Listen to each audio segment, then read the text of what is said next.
A lecture on Zen is always something in the nature of a hoax, because it really does deal with a domain of experience that can't be talked about. And the whole art of poetry is to say what can't be said.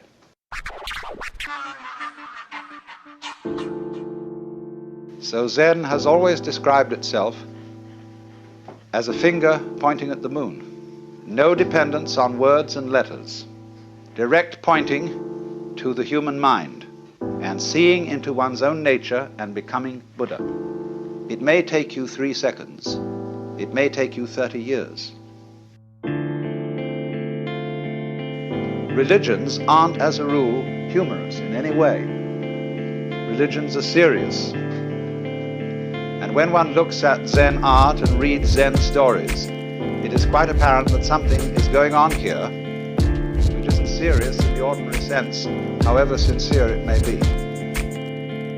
Don't act, but act. That, of course, would be the Taoist principle of Wu Wei, of action in the spirit of not being separate from the world, realizing so fully that you are the universe too, that your action on it is not an interference, but an expression of totality.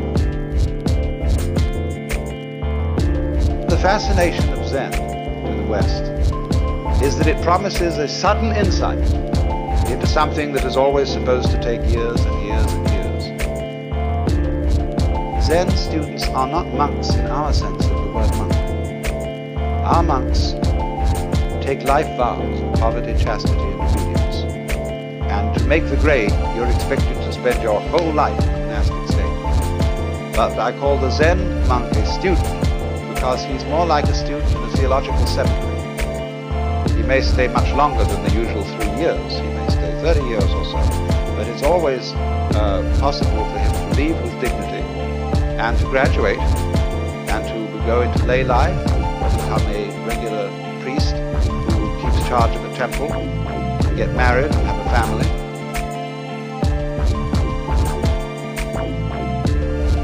What is the fundamental principle of Buddhism? Now, Bodhidharma always insisted that he had nothing to teach. I'm not trying to improve you. I'm not trying to persuade you to a certain point of view. In fact, I have nothing to tell you at all. Because were I to presume that I had something to tell you, I would be like a person who picked your pocket and sold you your own watch. So you might say, then why do I talk? You might ask the sky, why are you blue? The clouds, why do you float around? Birds, why do you sing? And we've been busy trying to invent explanations for all this. So there's this great Zen saying. One of the old masters said, when I was a young man and knew nothing of Buddhism, mountains were mountains and waters were waters. But when I began to understand a little Buddhism, mountains were no longer mountains, waters no longer waters.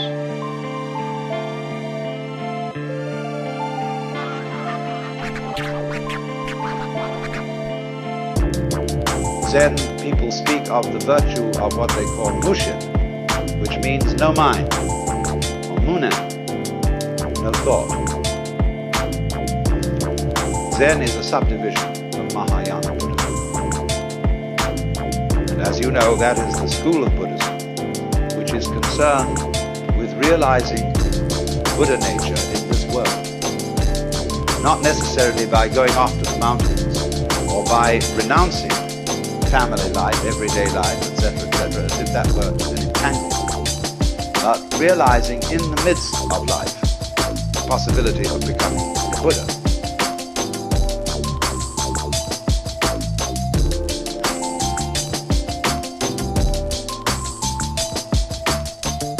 So, Zen is Mahayana, Indian Mahayana Buddhism, translated into Chinese, and therefore deeply influenced by Taoism and Confucianism.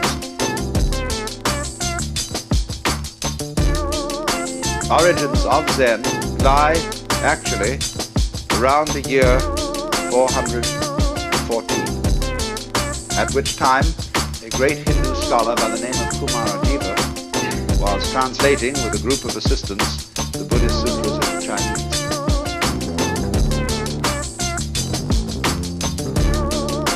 Do not think you are going to attain Buddhahood by sitting down all day and keeping your mind blank, because a lot of those students who practice jhana, which is the Sanskrit for Chan, which is the Chinese for Zen, which is the term Japanese, means meditation or contemplation, perhaps would be a better translation in English. And everybody thought that the proper way to contemplate was to be as still as possible. But according to Zen, that is to be a stone Buddha instead of a living Buddha.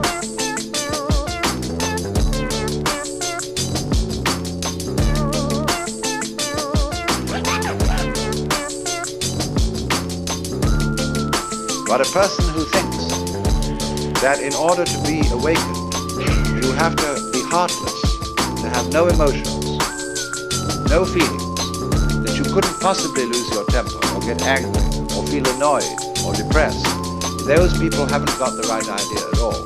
If that's your ideal, said Eno, you might just as well be a block of wood or a piece of stone.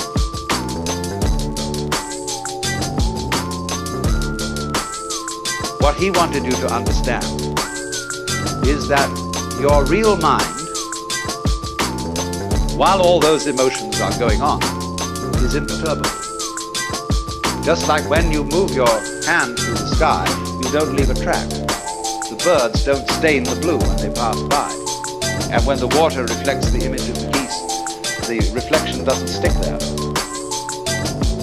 So, to be pure-minded in the Zen way, or clear-minded is a better way of translating it, is not to have no thoughts.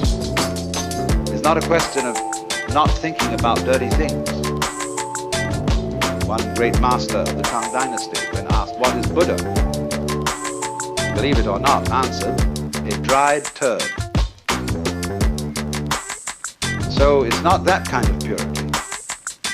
It is purity, clarity, in the sense that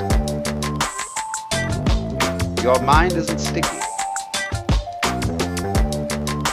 You don't harbor grievances. You don't be attached to the past. You go with it, with life. Life is flowing all the time. That is the Tao, the flow of life. You are going along with it whether you want to or not. You're like people in a stream. You could swim against the stream, but you'll still be moved along by it. And all you'll do is wear yourself out in futility.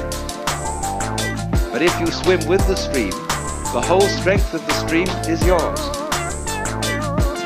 Of course, the difficulty that so many of us have is finding out which way the stream is going.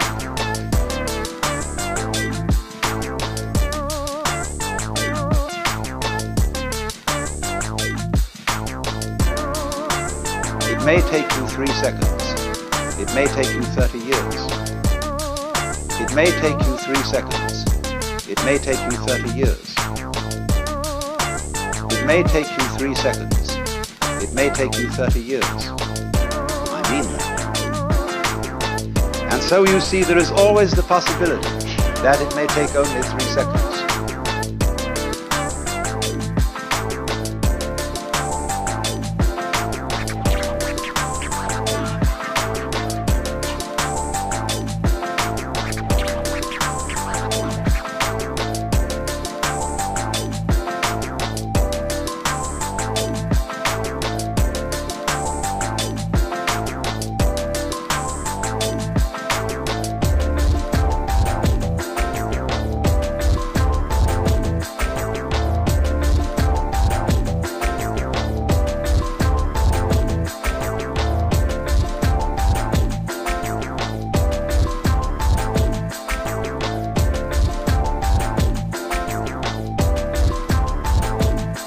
Of course, if you do discover, then you do see into it all of a sudden, it's a shock, because your whole common sense is turned directly inside out. Everything is the same as you've always seen it, but completely different. Because you know who you are. What the devil were you worrying about? What was all that fuss? What was all that to do? Well, you see, it was part of the game. Everything from one point of view is fun. And to do. What is it to do? But when you wake up, you see, and discover that all this to do wasn't you, what you thought was you, but was the entire works, which we can just call it. That you're it, and it is it.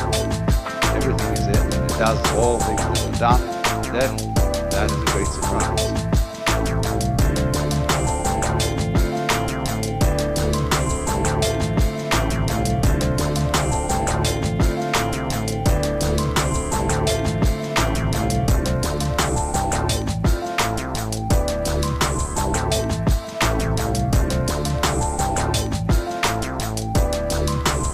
But suddenly, as it goes, all the past vanishes, the future has not yet arrived,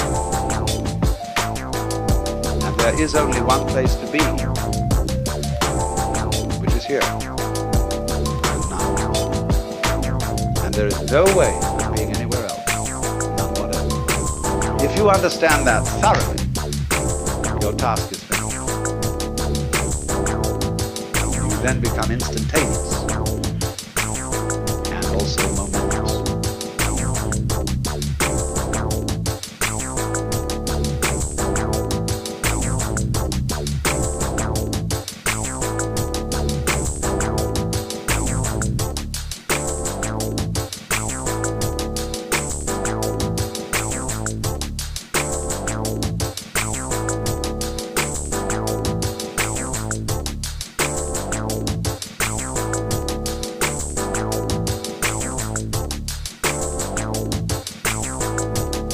You don't need any book for Zen.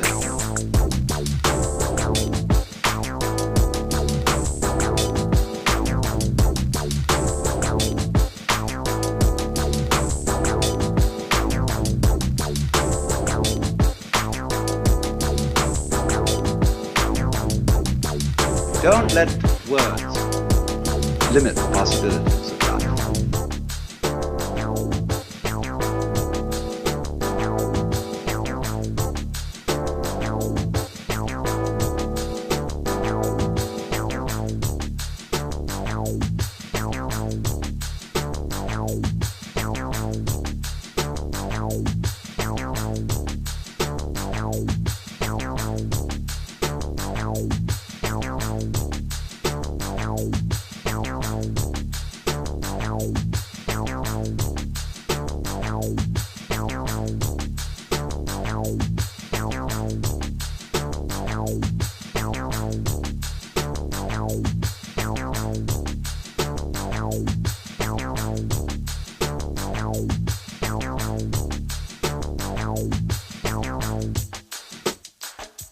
It may take you 3 seconds. It may take you 30 years. I mean that. And so you see, there is always the possibility that it may take only 3 seconds.